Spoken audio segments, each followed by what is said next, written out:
बहन भाई हो? 6। कितने भाई हो? 2 भाई। दूसरा भाई क्या करता है? वो भी पानी के प्लांट में। तो शादीशुदा हो? जी। और बहनें कितनी है? 4। जिस बहन को आज मारा उसका नाम क्या है? नादिया। नादिया। उससे कितनी छोटी बहनें हैं? ऐसे छोटी है। अच्छा, क्यों मारा उसको आज? मैं गैरत के नाम। गैरत के नाम पे मारा। अस्सलामुअलैकुम जी नाज़रीन, ਅੱਜ ਜਿਹੜਾ ਤੁਸੀਂ ਇੰਟਰਵਿਊ ਸੁਣਿਆ ਇੱਕ ਬਦਕਿਸਮਤ ਭੈਣ ਦਾ ਭਰਾ ਸੀ, ਉਹਦਾ ਇੰਟਰਵਿਊ ਸੀ ਕਿ ਜਿਹਨੇ ਆਪਣੀ ਭੈਣ ਨੂੰ ਮੁਬੱਯਨਾ ਤੌਰ ਦੇ ਉੱਤੇ ਮਾਰ ਦਿੱਤਾ। ਉਹ ਦੱਸ ਰਿਹਾ ਸੀ ਇਸ ਇੰਟਰਵਿਊ ਦੇ ਵਿੱਚ ਕਿ ਮੈਂ ਆਪਣੀ ਭੈਣ ਨੂੰ ਗੈਰਤ ਦੇ ਨਾਮ ਤੇ ਮਾਰਿਆ। ਉਸ ਦੀ ਭੈਣ ਨੇ ਕਿਹੜਾ ਐਸਾ ਜੁਰਮ ਕਰ ਦਿੱਤਾ ਕਿ ਉਹਨੂੰ ਉਸ ਭਰਾ ਨੇ ਮਾਰ ਦਿੱਤਾ। ਉਹਦੀ ਮੁਕੰਮਲ ਤਫਸੀਲਾਤ ਅੱਜ ਦੀ ਇਸ ਵੀਡੀਓ ਦੇ ਵਿੱਚ ਮੈਂ ਤੁਹਾਡੇ ਨਾਲ ਸ਼ੇਅਰ ਕਰਾਂਗਾ। ਇਹ ਵਾਕਿਆ ਜਿਹੜਾ 24 ਮਈ ਨੂੰ ਕਰਾਚੀ ਦੇ ਵਿੱਚ ਪੇਸ਼ ਆਇਆ। कराची बिलावल शाह रोड के उत्ते सचल गोठ आ, उत्थे एक फैमिली रहिंदी आ। उस फैमिली के सरबराह का नाम आ मुहम्मद सलीम। मुहम्मद सलीम नूं अल्लाह तला ने 6 बच्चे दिते, जिहदे विच 2 बेटे और 4 बेटियां।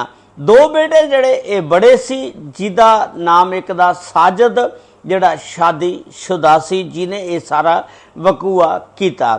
दूसरे नंबर ते माजिद जिहदी हजे शादी नहीं हुई। तीसरे नंबर ते नादिया सी, जिन्हों साजिद ने मुबैना तौर ते मार दिता, ते बाकी 3 भैणां छोटियां सी। हुण नादिया जिस वेले जवान हुई, इहदे वालिदैन ने सोचा कि नादिया दी शादी कर देनी चाहिदी आ। इन्हां ने इधर उधर कोई रिश्ता देखा, लभना शुरू कर दिता। कोई रिश्ता इन्हां नूं कोई पसंद ना आया। एक रिश्ते वाले ने दिखाया आबद नाम का रिश्ता कि आबद लड़का आ, जरा घरों भी चंगा तगड़ा आ, देख लो अगर तुहानूं पसंद आ जाए।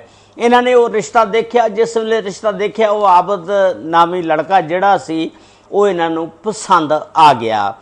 उस तो बाद ये जिहड़ा आबद नामी आ लड़का, इहदी फैमिली जिहड़ी है इस लड़की नादिया नूं वेखण आंदे ने और वो भी पसंद करके चल जांदे ने। उस तो बाद ये दोनों घर आपस विच ही बहिंदे ने। एक घर दे विच बह के ते मंगणी तय कर लेंदे ने और मंगनी हो जाती है इन्हां दी। उत्थे मंगनी दे विच तय किया जाता, फैसला किया जाता कि कुर्बानी ईद तो बाद पहला हफ्ता जिहड़ा आएगा उहदे विच ही इन्हां दी शादी कर दिती जाएगी। उस तो बाद जिहड़ा ये आबद आ, ये जरा तगड़ा आ, घरों खांदा पींदा आ। ते साजिद ते माजिद जिहड़े ने ये एक वाटर फिल्ट्रेशन प्लांट दे उत्ते काम करदे ने और उत्थे तनख्वाह भी जिहड़ी आ थोड़ी आ, बस गुजारा ही चलदा इन्हां दा। हुण वक्त दे नाल नाल वक्त गुजरदा गया, साजिद और आबद दी बड़ी दोस्ती हो जांदी, एक दूजे दे यार भी बन जांदे ने, दोस्त बन जांदे ने। ये इस तरह दोस्त बन जांदे ने कि जिवें बचपन दे दोस्त हुंदे ने।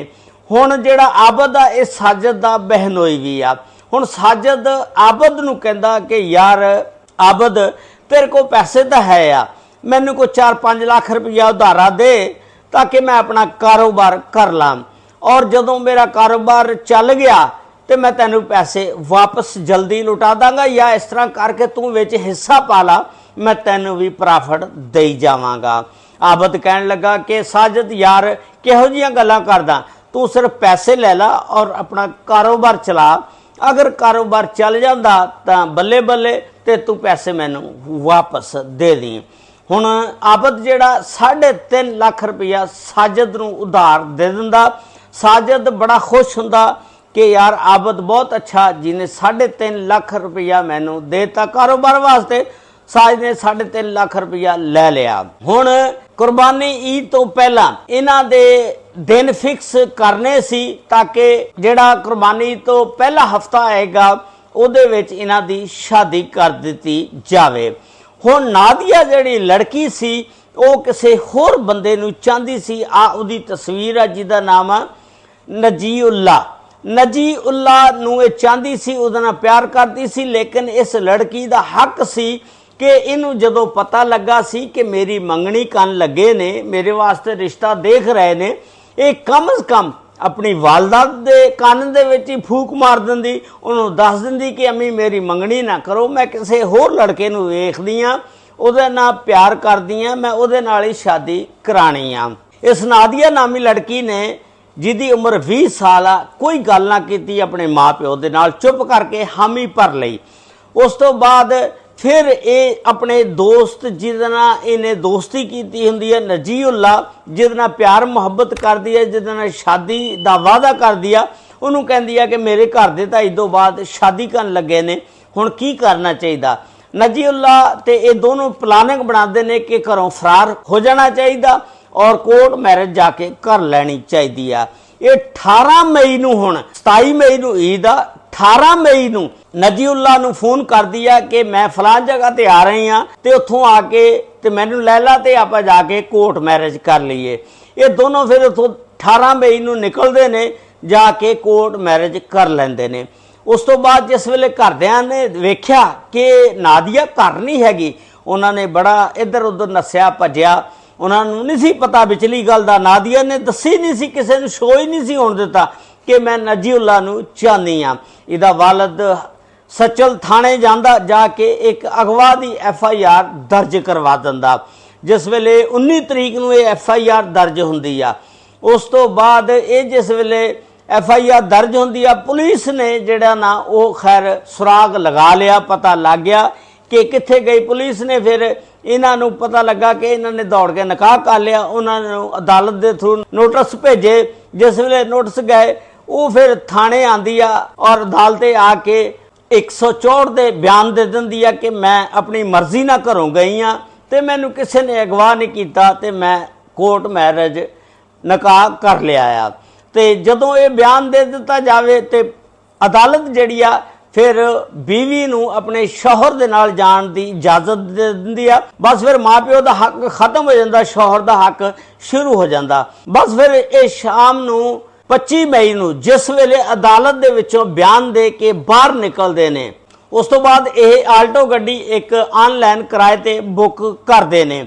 ਉਸ ਗੱਡੀ ਦੇ ਵਿੱਚ ਬਹਿ ਕੇ ਜੋ ਹੀ ਹੈਦਰਾਬਾਦ ਵਾਸਤੇ ਨਿਕਲਣ ਲੱਗਦੇ ਨੇ, ਹੈਦਰਾਬਾਦ ਇਹਨਾਂ ਨੇ ਜਾਣਾ ਹੁੰਦਾ, ਤੇ ਰਸਤੇ ਦੇ ਵਿੱਚ ਅੱਗੇ ਇਹਨਾਂ ਦਾ ਭਰਾ ਜਿਹੜਾ ਸਜਾਦ, ਲੜਕੀ ਦਾ ਨਾਦੀਆ ਦਾ ਇੱਕ ਅਮਜਦ ਨਾਮੀ ਲੜਕਾ, 2 ਜਣੇ ਆਂਦੇ ਨੇ ਔਰ ਪਿਸਟਲ ਦੇ 7 ਫਾਇਰ ਆਲਟੋ ਗੱਡੀ ਨੂੰ ਇਹਨਾਂ ਦੇ ਉੱਤੇ ਫਾਇਰ ਕਰਦੇ ਨੇ, ਮਾਰ ਦਿੰਦੇ ਨੇ, ਜਿਹਦੇ ਵਿੱਚ ਨਜੀਉल्ला ਔਰ ਨਾਦੀਆ ਮੌਕੇ ਤੇ ਹਲਾਕ ਹੋ ਜਾਂਦੀ ਆ। ਔਰ ਉਸ ਤੋਂ ਬਾਅਦ ਜਿਹੜਾ ਆਲਟੋ ਗੱਡੀ ਦਾ ਡਰਾਈਵਰ ਆ ਉਹ ਵਿਚਾਰਾ ਖੌਫ ਦੇ ਮਾਰੇ, ਡਰ ਦੇ ਮਾਰੇ ਦੌੜ ਜਾਂਦਾ। ਉਸ ਤੋਂ ਬਾਅਦ ਫਿਰ ਜਿਸ ਵੇਲੇ ਇਹ ਖਬਰ ਫੈਲਦੀ ਆ ਮੀਡੀਆ ਦੇ ਉੱਤੇ, ਸਚਲ ਥਾਣੇ ਦੀ ਪੁਲਿਸ ਆ ਜਾਂਦੀ ਆ। ਫਿਰ ਜਿਸ ਵੇਲੇ ਪੁਲਿਸ ਜਿਹੜੀ ਆ ਮੌਕੇ ਤੇ ਪਹੁੰਚ ਜਾਂਦੀ ਆ, ਇਹਨਾਂ ਦੀਆਂ ਲਾਸ਼ਾਂ ਨੂੰ ਚੁੱਕਦੇ ਆ ਪੋਸਟਮਾਰਟਮ ਵਾਸਤੇ ਹਸਪਤਾਲ ਪਹੁੰਚਾਇਆ ਜਾਂਦਾ ਔਰ ਫਿਰ 302 ਦੀ ਇੱਕ FIR ਦਰਜ ਕੀਤੀ ਜਾਂਦੀ ਆ ਔਰ ਮੁਲਜ਼ਮਾਨ ਨੂੰ ਪੁਲਿਸ ਨੇ 24 ਘੰਟਿਆਂ ਦੇ ਵਿੱਚ ਗ੍ਰਿਫਤਾਰ ਕਰ ਲਿਆ। ਸਾਜਦ ਕੋਲੋਂ ਪੁੱਛਿਆ, ਹਾਂ ਬਈ ਤੂੰ ਕਿਉਂ ਇਹਨੂੰ ਮਾਰਿਆ? ਉਹਨੇ ਦੱਸਿਆ ਕਿ ਮੇਰਾ ਇੱਕ ਬਹਿਨੋਈ ਸੀ ਜਿਹਦਾ ਨਾਮ ਆਬਦ ਸੀ, ਜਿਹਦੇ ਨਾਲ ਇਹਦੀ ਮੰਗਣੀ ਕੀਤੀ ਹੋਈ ਸੀ। ਉਹਦੇ ਕੋਲੋਂ ਮੈਂ 3.5 ਲੱਖ ਰੁਪਇਆ ਲੈ ਚੁੱਕਿਆ ਸੀ ਕਾਰੋਬਾਰ ਵਾਸਤੇ ਤੇ ਉਹਨੇ ਮੈਨੂੰ ਕਿਹਾ ਸੀ ਕਿ ਜਾਂ ਮੈਨੂੰ ਪੈਸੇ ਦੇ ਦੇ ਤੇ ਜਾਂ ਇਹਨਾਂ ਦੋਨਾਂ ਨੂੰ ਮਾਰ ਦੇ। ਇਸ ਵਜ੍ਹਾ ਦੇ ਨਾਲ ਮੈਂ ਇਹ ਇੰਤਹਾਈ ਕਦਮ ਉਠਾਇਆ ਔਰ ਇਹਨਾਂ ਨੂੰ ਮਾਰ ਦਿੱਤਾ। ਇਸ ਵਾਕਿਏ ਦੇ ਮੁਤਲਕ ਤੁਸੀਂ ਦੱਸਣਾ ਕਿ ਇਸ ਵਾਕਿਏ ਦੇ ਵਿੱਚ ਕਿਹਦਾ ਕਸੂਰ ਆ, ਕਸੂਰਵਾਰ ਕੌਣ ਆ? ਆਇਆ ਨਾਦੀਆ ਜਾਂ ਸਜਾਦ ਜਾਂ ਆਬਦ ਆ? और नाल नाल यूट्यूब चैनल सबसक्राइब, लाइक और फेसबुक पेज नूं फॉलो जरूर कर लेना। अल्लाह ताला सब ते रहमत फरमाए। अस्सलामु अलैकुम व रहमतुल्लाहि व बरकातुहू।